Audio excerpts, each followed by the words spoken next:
Gym na lugar sa Maynila. Kagagaling lang ni Rocky sa Canada bilang ingeniero sa isang malaking pagawaan na siya ay bumalik sa Pilipinas upang hanapin ang kanyang nawawalang kapatid. Nag-umpisa sa mga ganap sa Tondo, Maynila kung saan sila nanirahan ng kanyang pamilya. Ginabina si Rocky sa paghahanap at nagtanong sa grupo ng mga lalaking nag-iinuman kung saan siya maaaring magpalipas ng gabi. Maaari po bang magtanong? Excuse me po, maaari po bang magtanong? Brad, may alam pa kayong matutuluyan? Excuse me? May alam po ba kayong matutuluyan? Tama! Shot, pare! Pare, ito! Ilan pa? Excuse me? May alam po ba kayong matutuluyan?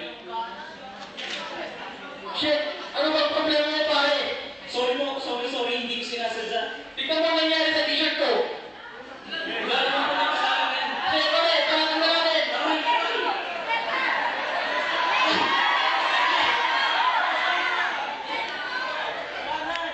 Wawang bata! Buhay pa. Inaawan at iniwang sugatan at nakandusay sa kalye si Rocky nang makita siya ng dalawang basurero naghahanap ng pagkakakitaan. Hala!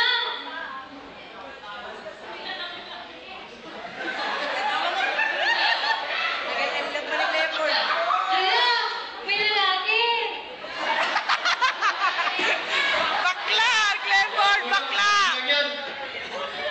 Bakla, Clifford!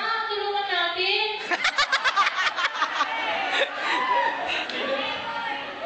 Boses yata ni Jasmine yan, no? Kidugo! Jasmine yata.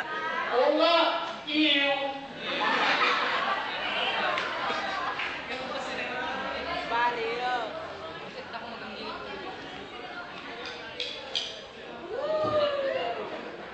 Dinala ni Clifford at Shane si Rocky sa kapitbahay nilang si Charlie na isang nurse para gamutin ang kanyang mga sugat. Tao po!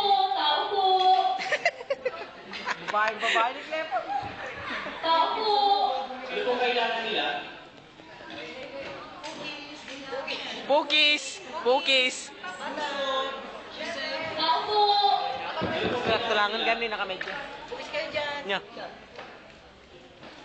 Meron po ba kayong pagkain? Ano po ba? Pagkain pa ang nasa isip mo, may kasama na tayong mamamatay na. Ano magagawa ko? Gutom na talaga ako eh. Mamaya na lang, pakakainin kita. Maaaring po niyo po ba kami tulungan? Nakita po namin siyang nakandusay sa kanto. Mukhang pinagtripan na ng lasing. Sige, ipasok niyo na siya. Ako nang bahala sa kanya. Lumipas ang halos isang linggo at naghilom ang mga sugat ni Rocky.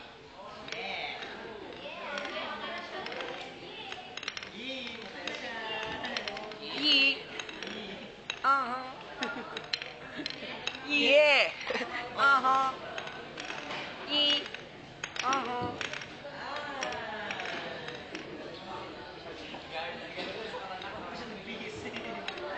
Maraming salamat po. Hindi ko alam kung paano kayo mapasasalamatan sa pagtulong sa akin. Walang anuman, tungkulin kong tumulong sa nangangailangan. Kilala niyo po ba yung mga nagpala sa akin sa inyo?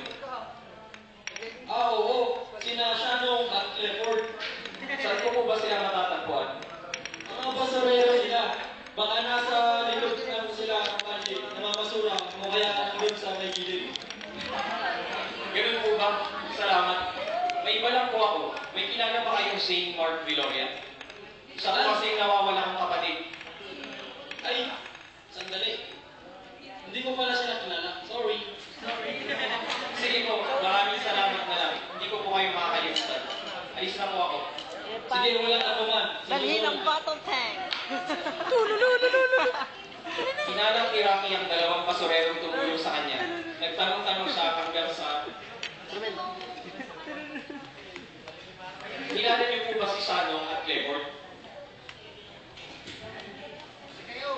Yung magsyotang basurero. Opo, sila na. Nasaan po sila? Talagang babae si Clifford. Sige po, salamat. Tumakbo si Rocky na mabutan. Tumakbo si Rocky para mabutan niya ang dalawang basurero. Sano? Clifford? Kevin?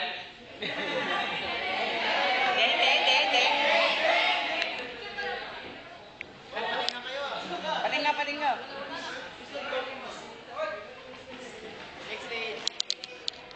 Di ba siya yung tinulungan natin? Oo nga, no? Bago? Oo nga, ang pogi mo pala.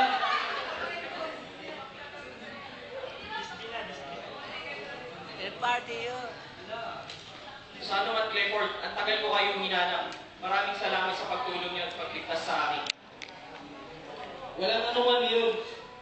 Basta nangangailangan, tulungan namin. Tsaka ang gwapo mo nga eh. Gwapo mo talaga. Alam ni Jasmine. Alam si Jasmine. Pwede mo kayo kumitahin sa aking bahay? Ito ang address. Punta na lang kayo kung kailan nyo kaya. Pumunta si Sanong at Clifford sa bahay ni Rocky Kinawagan.